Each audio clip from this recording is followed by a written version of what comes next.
Okay, this is the second part and continuing of graphing absolute value. So like I said, I'm going to graph some with you that are very similar to the problems in your homework.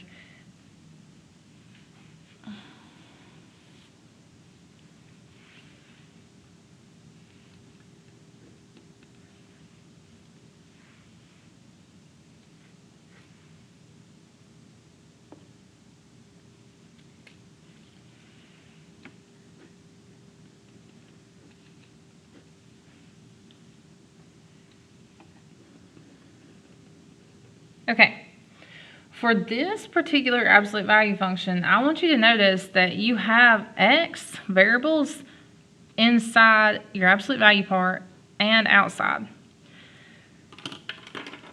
So we still go through our steps. Step 1 is finding the turning point.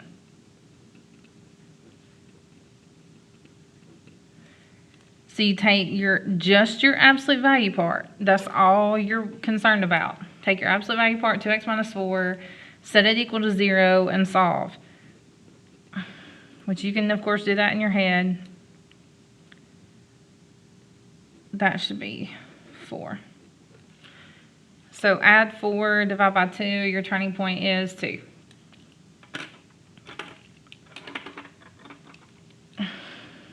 Let's get your number line. Let's put our turning point here.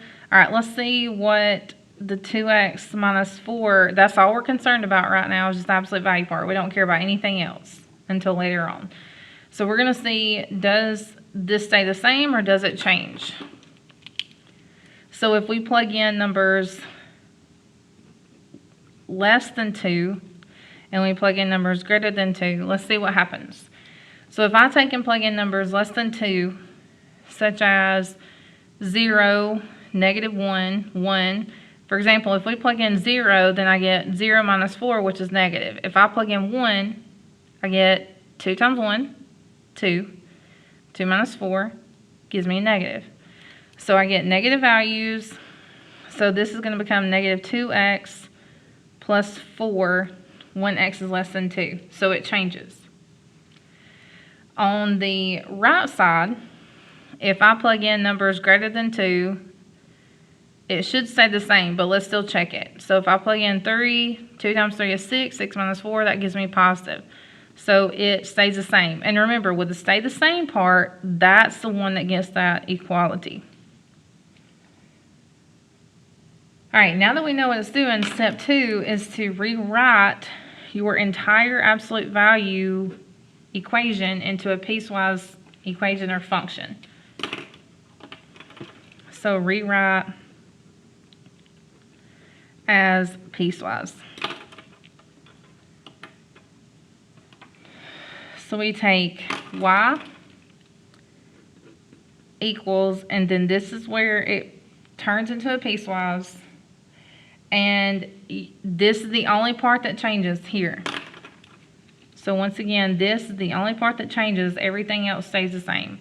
So I'm going to write the negative 2x plus 4 and plus 2x minus 6. You cannot forget the rest of the equation. Then this part stays 2x minus 4, and the rest would be 2x minus 6. And this top part, remember, it changed when x was less than 2, and remember, it stayed the same when x was greater than or equal to 2. Now, our next step is step 3 is to simplify and graph it. Simplify and graph. So y equals, so you got, this will simplify. Notice that your 2x's cancel.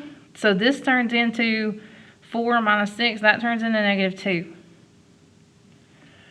2x plus 2x, this turns into 4x minus 10. So your two piecewise parts are y equals negative 2 if x is less than 2, and y equals 4x minus 10 if x is greater than or equal to 2. So this part is what we are graphing.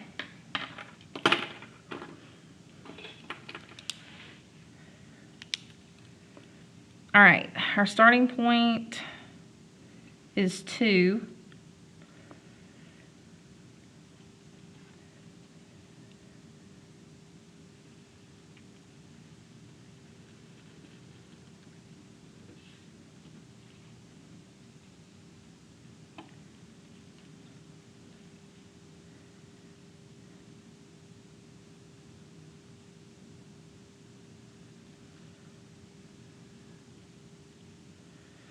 Okay, so my starting value is 2 for both cases. And y equals negative 2, recall that's the horizontal line. And that part, horizontal line, starts at y equals negative 2. Y equals negative 2. Open hole.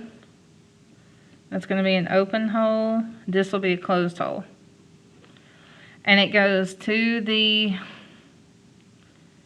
left forever. So that's the top part of the graph, y equals negative 2.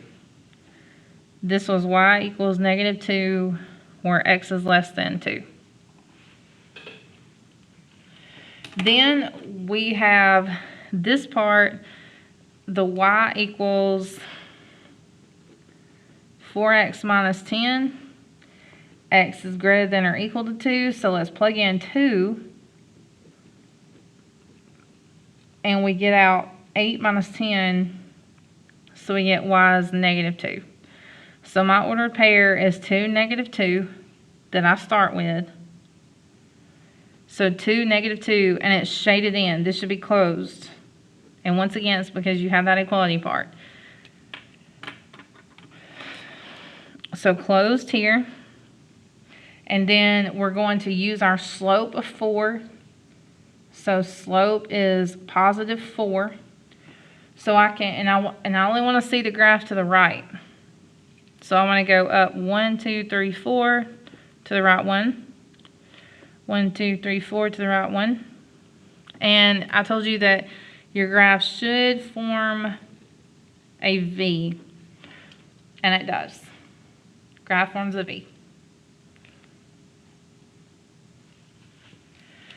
So in these type of problems, like it's very easy to let yourself get overwhelmed and to try to do all of this at one time and try to process it. But do like I've been showing you and take it step by step, and that it'll be much better on you. I know that's easier said than done, huh? And especially with math. Because we all know math is so easy, right? Not really. Sometimes it can be, sometimes it can make you be so frustrated. Okay, last thing with graphing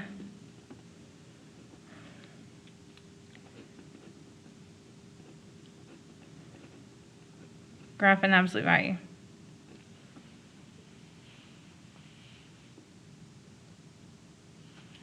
Our last two things.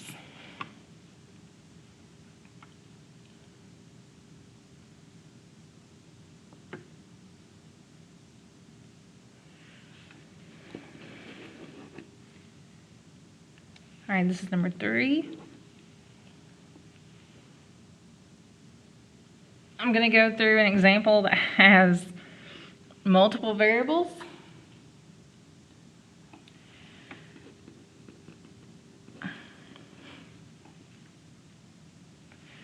And you've got 2 sets of absolute values, so you've got to find both turning points. Turning point here would be 4. Turning point here would be 1/3. And you can set that equal to 0 and solve it. Like 3x minus 1 equals 0. Add 1, divide by 3. Now, this is brand new. This part is definitely new to you. So you need to draw a number line and leave yourself plenty of room, because these two turning points are going to split it into 4 regions. So we have our first turning point is 1/3. Our second turning point is 4. And what you're going to do, we're going to take, notice that this entire equation, the only thing that is not inside absolute value is the plus sign. So we're going to go ahead and see what is happening. I'm sorry, 3 regions. We're going to see what's happening in all 3 regions. So, all right, we need to look at, to the left of this region, does this stay the same?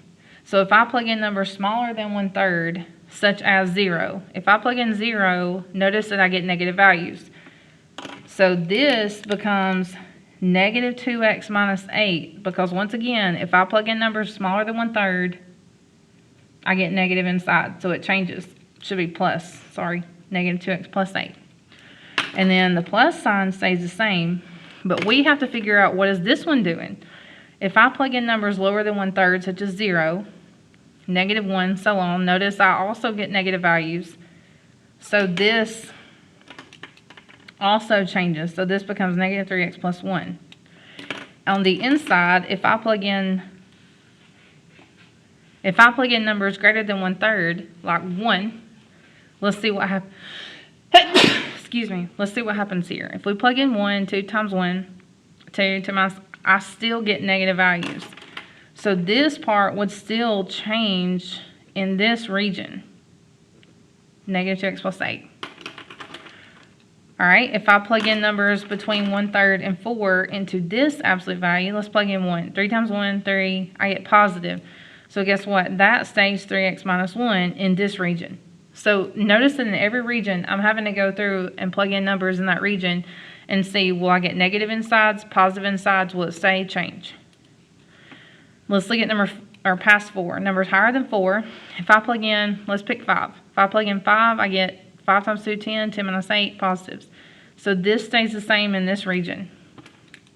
And then, once again, notice the only thing that stayed the same was plus signs.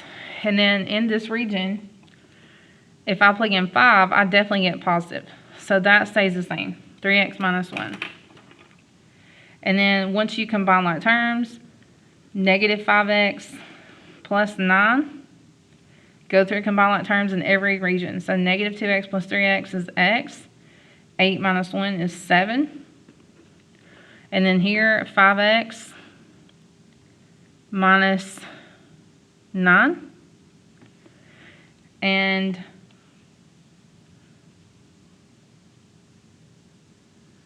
okay, so this is what your piecewise function looks like now. So we're going to say it's negative 5x plus 9 when x is less than 1/3. And we say that it is x plus 7 when x is greater than 1/3 but less than 4. And it's 5x minus 9 when x is greater than 4. And notice that, look, in this region, that's where everything stayed the same. So when x is greater than or equal to 4.